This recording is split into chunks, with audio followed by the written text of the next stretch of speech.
Assalamualaikum warahmatullahi wabarakatuh. Alhamdulillah, bagaimana kabarnya hari ini anak-anak? Semoga semua dalam keadaan sehat walafiat.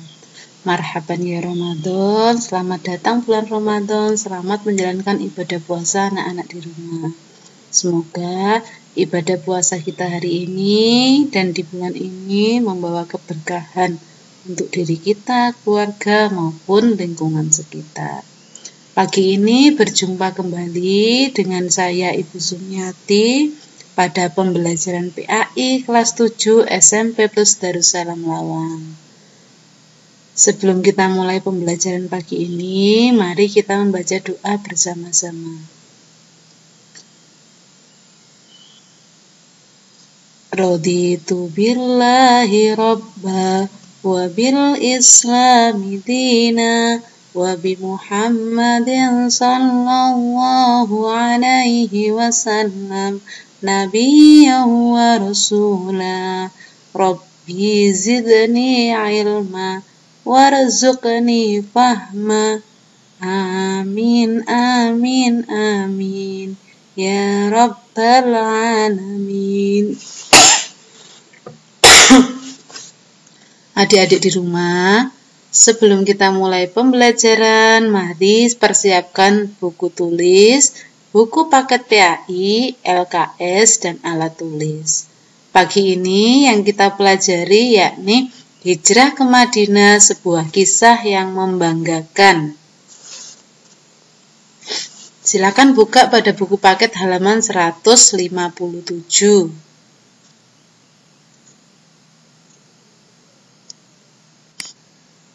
Nah, hijrah ke Madinah sebuah kisah yang membanggakan, yakni KD 1.12 menghayati perjuangan Nabi Muhammad dalam periode Madinah dalam menegakkan risalah Allah.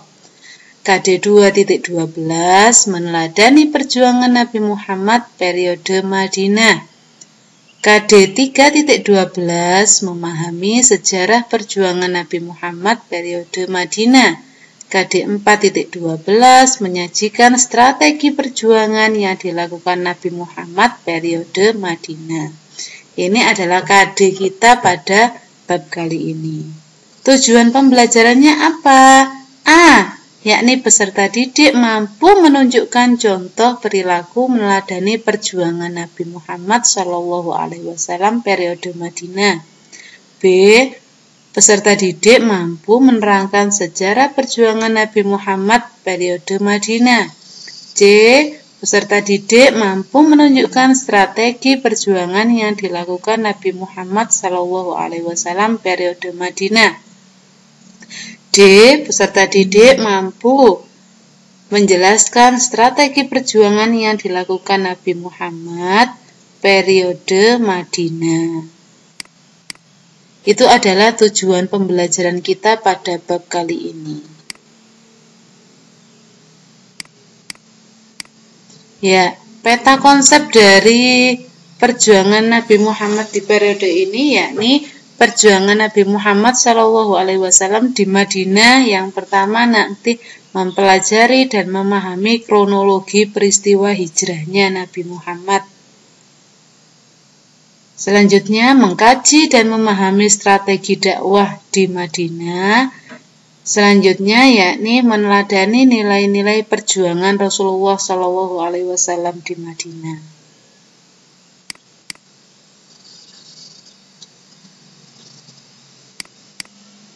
Rasulullah sangat sedih ketika menyaksikan kehidupan umat Islam di Mekah yang penuh dengan ancaman dan teror dari orang-orang kafir. Semakin hari, teror dan ancaman itu semakin bertubi-tubi. Rasulullah berpikir harus ada jalan keluar untuk mengatasi semuanya. Bersamaan dengan itu pula, istrinya Siti Khadijah dan pamannya Abu Thalib berpulang ke rahmatullah. Namun, perjuangan untuk mewujudkan kehidupan yang mulia dan beradab harus terus berjalan, tidak boleh berhenti. Bagaimana caranya? Allah Subhanahu wa Ta'ala sangat sayang kepada Rasulullah SAW dan kaum muslimin. Dalam situasi yang sangat sulit dan mencekam, Allah memerintahkan Nabi Muhammad dan kaum muslimin untuk berhijrah ke Madinah. Nabi Muhammad pun akhirnya hijrah dari Mekah ke Madinah. Benar, bermula dari peristiwa hijrah inilah kejayaan dan kesuksesan Islam dimulai. Ya, terkadang kejayaan dan kesuksesan diawali dengan keprihatinan. Coba cermati gambar-gambar di bawah ini. Ada dua gambar. Ada gambar di Mekah dan di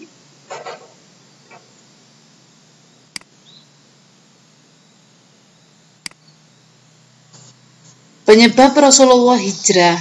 Setelah Nabi Muhammad berdakwah secara terang-terangan, hantaman dan siksaan dari kaum kafir Quraisy mulai meningkat.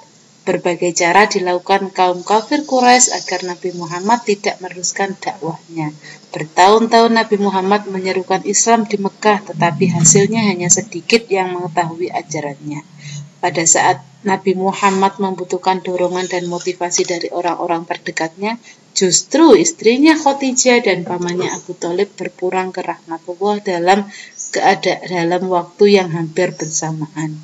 Kehilangan kedua orang tersebut merupakan masalah serius bagi Nabi Muhammad dalam menjalankan dakwah Islamnya di Mekah.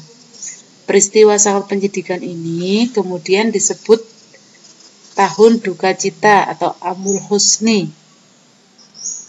Di tengah kesedihannya, Nabi Muhammad mengalami peristiwa luar biasa, yakni Isra Mi'raj. Peristiwa itu terjadi setahun sebelum hijrah ke Madinah, tepatnya 27 Rajab 621 Masehi. Pada peristiwa itu, Allah memperlihatkan tanda-tanda keagungan dan kekuasaannya sebagai penghibur bagi Nabi Muhammad yang sedang dirundung kesedihan.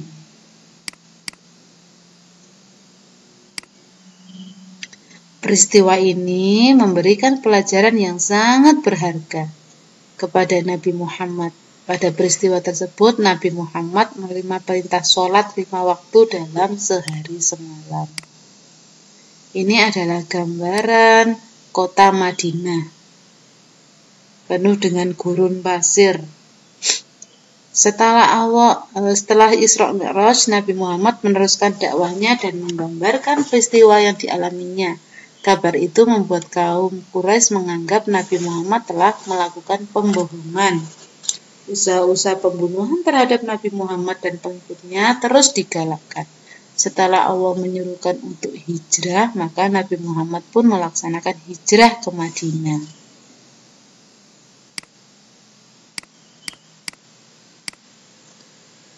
Setelah pindah ke Madinah, berita gembira dari kota Yatsrib. Awalnya, pada tahun 620 Masehi, Nabi Muhammad bertemu 6 orang Yatsrib dari kabilah Khazraj yang berziarah ke Mekah. Dalam pertemuan tersebut, Nabi Muhammad mengajak mereka masuk Islam. Mereka menyambut dengan baik ajakan itu dan menyatakan untuk masuk Islam. Mereka pula yang memberitahu tentang Islam kepada masyarakat Yatsrib lainnya. Pada tahun 621 Masehi, seorang Muslim Yatsrib beserta 6 orang teman yang lain sebagai utusan kabilah Khazraj dan Aus mendatangi Nabi Muhammad. Ke-6 orang tersebut masuk Islam dan melakukan perjanjian di tempat yang bernama Aqabah. Isi perjanjiannya, kami tidak akan mempersekutukan Allah dengan sesuatu yang lain. Kami tidak akan mencuri, berzina, dan membunuh anak-anak. Kami tidak akan saling memfitnah, dan kami tidak akan mendurhakai Nabi Muhammad. Selanjutnya, pada 622 Masehi, orang Yatsrib datang lagi dengan maksud mengadakan perjanjian Aqabah kedua, sekaligus mengundang Nabi Muhammad untuk berhijrah ke Yatsrib. Perjanjian Aqabah II diikuti 75 orang Yatsrib.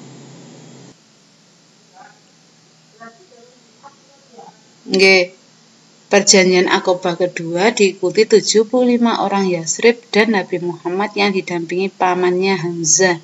Isi perjanjian sama dengan yang sebelumnya, tetapi jumlah peserta yang memeluk Islam semakin banyak. Dalam 2 kali perjanjian yang terjadi, Nabi Muhammad mendapatkan kesan bahwa Islam telah siap berkembang pesat di Yatsrib.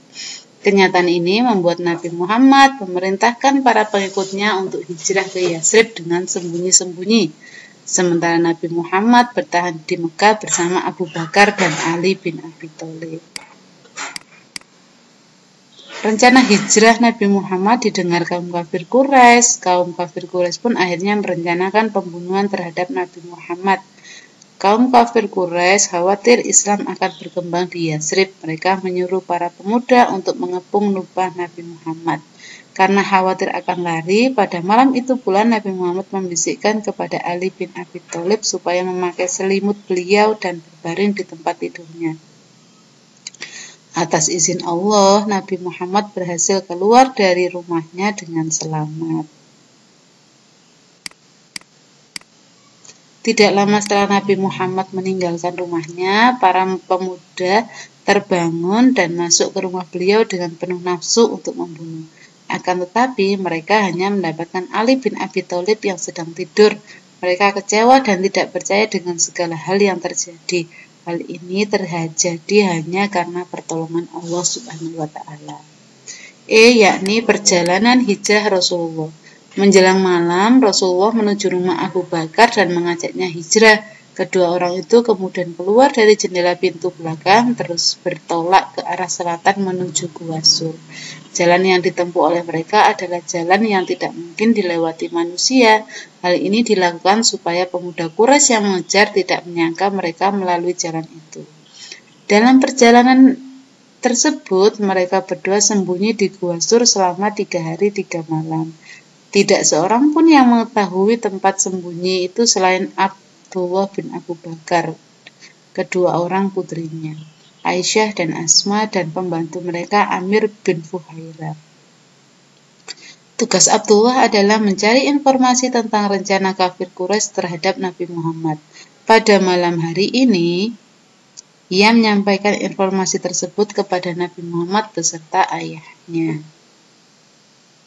Pada hari ketiga, mereka berdua sudah mengetahui bahwa situasi sudah tenang. Mereka berangkat dan melanjutkan perjalanan dengan perbekalan yang diberikan oleh putrinya. Supaya aman dalam perjalanan, Nabi Muhammad dan Abu Bakar mengambil jalan yang tidak pernah dilalui manusia. Abdullah bin Uraiqid dari Banu Du'il diminta sebagai petunjuk jalan. Keduanya membawa Nabi Muhammad dan Abu Bakar dengan hati-hati sekali ke arah selatan menuju Tihama di dekat pantai Laut Merah.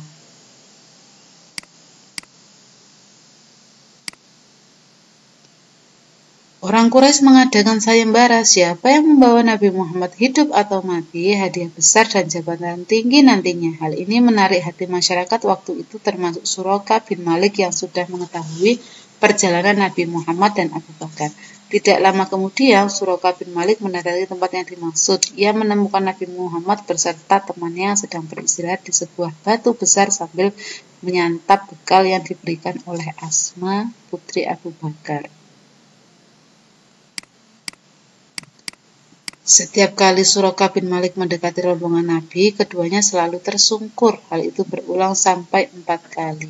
Suraka yang percaya kepada dewa berpikir bahwa itu adalah petanda buruk sehingga ia mengubah niatnya dan kembali ke Mekah. Selama 7 hari terus-menerus mereka berjalan, mereka hanya beristirahat di bawah panas membara musim kemarau dan berjalan lagi sepanjang malam mengarungi lautan padang pasir. Hanya karena adanya ketenangan hati kepada Allah membuat hati dan perasaan mereka terasa lebih aman. Mereka selalu yakin bahwa Allah akan selalu bersama mereka.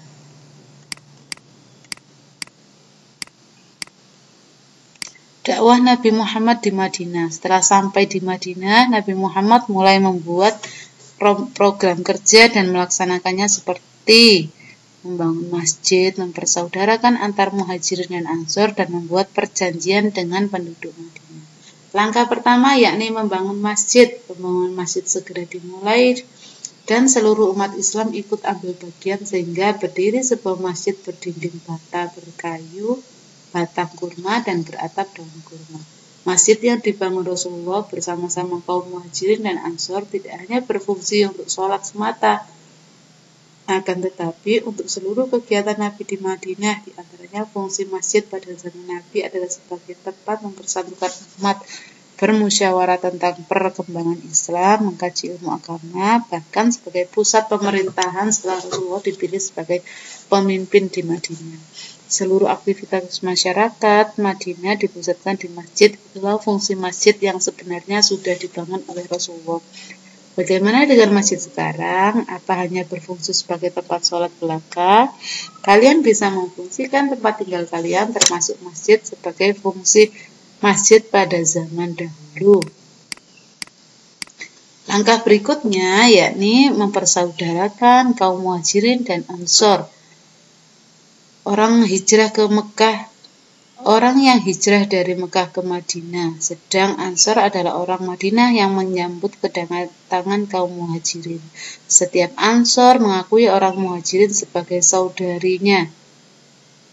Mereka mempersilahkan saudaranya tinggal di rumah dan memanfaatkan segala fasilitas yang ada di rumah tersebut di antara para sahabat yang dipersaudarakan antara lain Abu Bakar dan Kharijah bin Zuhair, Umar bin Khattab dan Itban bin Malik, Bilal bin Rabah dan Abu Ruwaihah, Amir bin Abdullah dan Sa'ad bin Mu'adz, Abdurrahman bin Auf dan Sa'ad bin Rabi, Zubair bin Awam dan Salama bin Salama, Utsman bin Affan dan Aus bin Sabit, Talha bin Ubaidillah dan Ka'ab bin Malik, Abu Huzaifah bin Ubbah dan Ubbah bin Bishr, Ammal bin Yasir dan Huzaifah bin Al-Yaman. Langkah ini mendapat simpati seluruh masyarakat Madinah. Orang muhajirin merasa nyaman dan tentram meskipun tinggal di rumah sendiri. Mereka melakukan kegiatan dan interaksi dengan penduduk Madinah, saling menolong sehingga suasana Madinah menjadi indah dan menyenangkan. Langkah selanjutnya yakni Nabi Muhammad merumuskan piagam yang berlaku bagi seluruh kaum muslimin dan orang-orang non-muslim di Madinah, kemudian disebut sebagai piagam Madinah. Adapun isinya yang pertama yakni kaum Yahudi bersama kaum muslimin wajib turut serta dalam peperangan. 2. Yahudi dari Bani Auf diperlakukan sama dengan kaum muslimin. 3. Kaum Yahudi tetap dengan agama Yahudi mereka dan demikian pula dengan kaum muslimin. 4. Semua kaum Yahudi dari semua suku dan kabilah di Madinah diperlakukan sama dengan kaum Yahudi Bani Auf. 5. Kaum Yahudi dan muslimin harus saling tolong-menolong dalam memerangi atau menghadapi musuh. 6. Kaum Yahudi dan muslimin harus senantiasa saling berbuat kebajikan dan saling mengingatkan ketika terjadi penganiayaan atau kezaliman. 7. Kota Madinah dipertahankan bersama dari serangan pihak luar. 8. Semua penduduk Madinah dijamin keselamatannya kecuali bagi yang berbuat jahat. Perlu diketahui bahwa tidak hanya orang Islam saja yang tinggal, tapi di sana terdapat pula orang-orang non-Muslim. Akan terjadi hubungan yang harmonis, saling menghormati, toleransi, dan menjaga lingkungan di Madinah. Maka harus ada kesepakatan bersama. Piagam inilah yang oleh Ibnu Hisham disebut sebagai Undang-Undang Dasar Negara dan Pemerintahan Islam yang pertama. Isinya mencakup antara lain pri kemanusiaan, keadilan sosial, toleransi, dan gotong royong. Dengan program-program cerdas yang dilakukan Nabi Muhammad, Madinah menjadi daerah yang sangat maju baik peradaban maupun kebudayaannya, sehingga terkenalah dengan sebutan Al-Madinah Al-Munawwarah, kota yang bercahaya.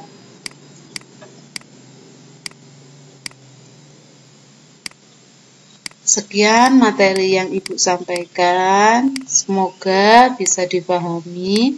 Selanjutnya tugas di rumah silakan kerjakan halaman 168 yang pilihan ganda 1 sampai 10 dan yang kedua yakni uraian 1 sampai 10. Pengumpulan tugasnya seperti biasa melalui WA, difoto, hasil pengerjaan difoto, kirim ke WA. Sekian, terima kasih atas perhatiannya. Selamat belajar di rumah anak-anak. Tetap jaga kesehatan, laksanakan puasa dengan ikhlas. Sekian, terima kasih. Wabillahi taufiq wal hidayah. Wassalamualaikum warahmatullahi wabarakatuh.